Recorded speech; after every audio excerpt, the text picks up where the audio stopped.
नमस्कार दोस्तों, स्वागत है आपका। इस वीडियो में डिस्कस करेंगे किशोर बियानी लेड कंपनी फ्यूचर ग्रुप की एक कंपनी फ्यूचर लाइफस्टाइल फैशन के बारे में।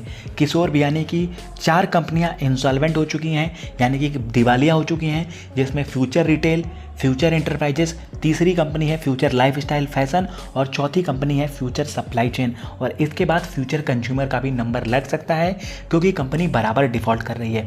इस वीडियो में हम डिस्कस करेंगे 2 जून 2023 की अपडेट है कि फ्यूचर लाइफस्टाइल फैशन की इंसॉल्वेंसी में जो इनके रेजोल्यूशन प्रोफेशनल हैं उन्होंने रिसीव किया है क्लेम 2155 करोड़ का from financial creditor. Financial creditors मतलब लैंडर जिन्होंने इनको लोन दिया था, जैसे कि स्टेट बैंक ऑफ इंडिया, बैंक ऑफ बड़ौदा, सेंट्रल बैंक। जिन बैंकों ने भी इनको लोन दिया था वही इनके फाइनेंशियल क्रेडिटर्स हैं, या फिर आप कह सकते हैं वही इन कंपनियों के लैंडर्स हैं। तो फ्यूचर लाइफस्टाइल फैशन को क्लेम मिला है 2155 करोड़ का। किन से मिला है? 12 क्रेडिटर से मिला है, क्योंकि इन्होंने लोन्स का डिफ़ॉल्ट किया है और कमिटी ऑफ क्रेडिटर्स की मीटिंग भी रखी गई है इंसॉल्वेंसी बैंक्रप्सी। और ये जो कमिटी ऑफ क्रेडिटर्स की मीटिंग है ये पहली मीटिंग होगी जो कि शेड्यूल किया गया है 6 जून को।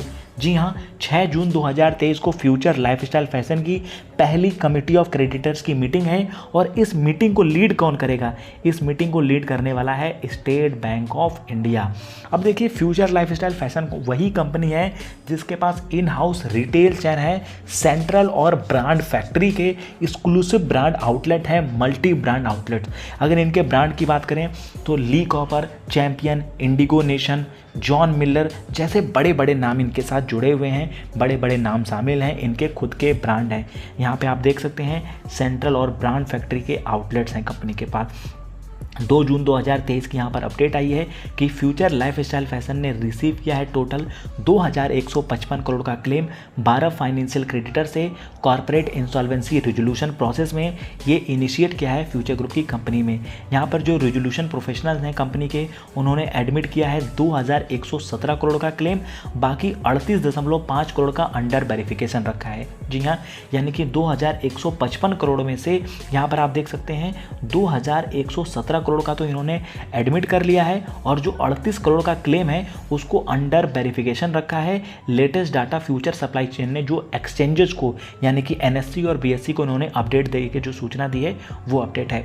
As per the provision of insolvency and bankruptcy code, committee of creditors की जो पहली मीटिंग है वो अगले हफ्ते होनी है। और ये जो कमिटी ऑफ क्रेडिटर्स की पहली मीटिंग है ये होगी आपकी 6 जून 2023 की। ऐसा एक्सचेंज फीलिंग में फ्यूचर लाइफस्टाइल फैशन ने अपडेट दिया है।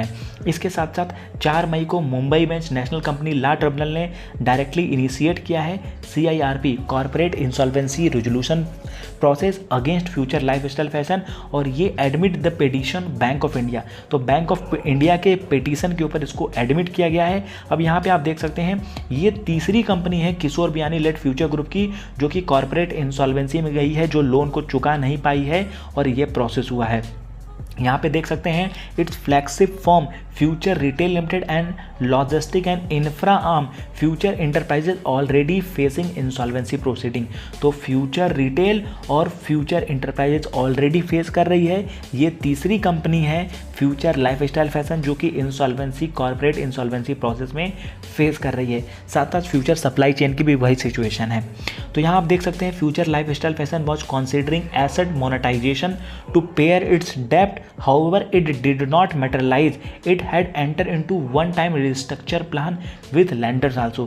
ये OTR प्रोसेस में भी गई थी लेंडर के साथ, लेकिन उसका भी कोई यहाँ पर आउटकम नहीं आया है। अगर कंपनी की बात करें तो इनके इन हाउस रिटेल चैन है, सेंट्रल और ब्रांड फैक्ट्री के एक्सक्लूसिव ब्रांड आउटलेट्स हैं, मल्टी ब्रांड आउटलेट्स हैं, दर्जन ऑफ एपरल लेबल्स हैं, जैसे कि ली कॉपर जैसा ब्रांड है इनके पास, Champion, ALL, Indigo Nation, John Miller जैसे बड़े ब्रांड हैं और ये उबाना इनके पोर्टफोलियो में शामिल है। रेगुलेटरी फील्डिंग में बताया गया जो स्टेट बैंक ऑफ इंडिया है वो लीड करेगा कमिटी ऑफ क्रेडिटर्स की मीटिंग को, जो कि 6 जून 2023 को होगा, क्योंकि इसके पास जो वोटिंग शेयर है 22.51% voting share state Bank of India के पास है। और it has an admitted loan of, कितना इन्होंने लोन एडमिट किया है?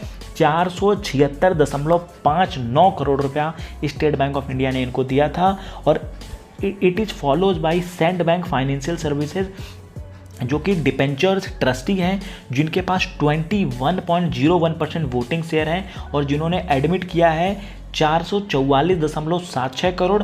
स्टेट बैंक ने दिया है 476.59 करोड़ रुपए।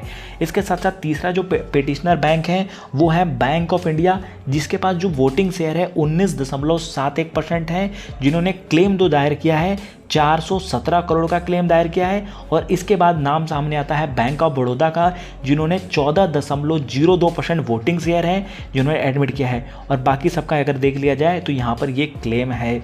तो फ्यूचर लाइफस्टाइल फैशन जो कि 19 ग्रुप की कंपनी है, operating the retail wholesale logistic warehousing segment were suppose to be transferred Reliance Retail. देखिए इनकी अगस्त 2020 में डील हुई थी रिलायंस रिटेल वेंचर लिमिटेड के साथ 24,713 करोड़, लेकिन ये डील कैंसिल हो गई। ये डील मुकेश अंबानी ने लेड ऑफ कर दिया और उसके बाद फ्यूचर ग्रुप की जो संभावनाएं हैं, सिचुएशन है और ख़राब हो गई। इसमें जो लीगल बैटल और टसल चला है, चाहे वो जेफ बेजोस अमेजन के साथ हो, रिलायंस ग्रुप के साथ हो, तो चारों तरफ से लीगल बैटल और टसल, चाहे वो सिंगापुर इंटरनेशनल आर्बिट्रेशन सेंटर हो, दिल्ली हाई कोर्ट हो, सुप्रीम कोर्ट हो, तो लीगल बैटल और टसल के बिल्कुल दायरे में रह गई ये कंपनी और सारी कंपनियां पूरी तरीके से दिवालिया हो गई। इन्वेस्टर्स को बहुत बड़ा नुकसान हुआ है। इसका सबसे बड़ा जो रीज़न है, पहली चीज़ किशोर बियानी साहब की जो यहाँ पर एथिक्स है वो ठीक नहीं थी, पहली चीज़। और दूसरी चीज़ यहाँ पर जो लीगल प्रोसीडिंग है, प्रोसेस है, उसका सही टाइम पे कोई डिसीजन ना आना। और इसी कारण मुकेश अंबानी ने जो इतनी बड़ी डील की थी 24,713 करोड़, उन्होंने भी कॉल ऑफ कर दिया जैसे जैसे समय बीतता गया। तो ये अपडेट है फ्यूचर लाइफस्टाइल फैशन को लेकर। बाकी फ्यूचर में कोई अपडेट होगा इस ग्रुप के रिकॉर्डिंग तो आपके साथ शेयर करेंगे, साझा करेंगे। Okay friends, thank you.